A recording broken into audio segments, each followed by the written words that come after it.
Bugun sizlar bilan birgalikda biz правительствоda, ya'ni 7-rank bo'ldik. 7-rank правительствоda prokuror. Ko'rsatamiz. Mana bosh rank prokuror deb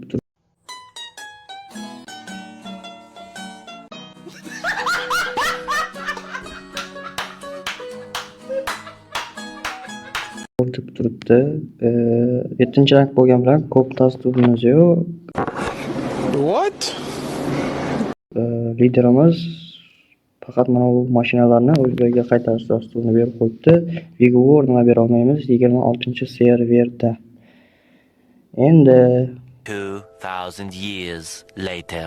mana endi Discord. Ya'ni Discordda prokuror nima qiladi deb o'ylaysiz? Discordda prokuror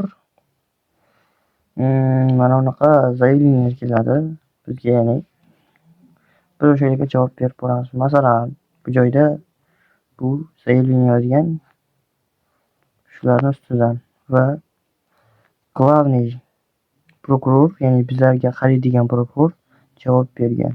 Mana. Prokuror o'yinda ham ko'p narsa qiladi. O'yinda nima qiladi? Ko'pincha prikaz, ya'ni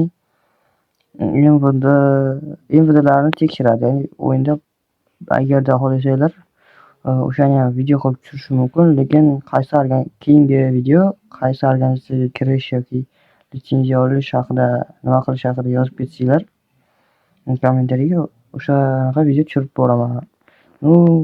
Video ko'p tushirmaganim uchun uzr so'rayman. Bu vaqtda uncha ko'p bo'lmay qoldi, shuning uchun video tushira olmay qoldim. Mana правительствоning roli. Новости. Кадровый раздел.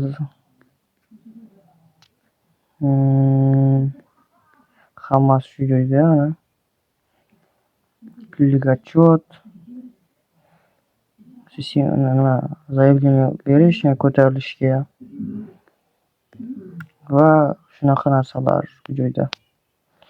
Like va obuna esdan chiqmasin. Like bosing, obuna bo'lsing, kommentariy yozing. Oxirigacha ko'rganingiz uchun rahmat.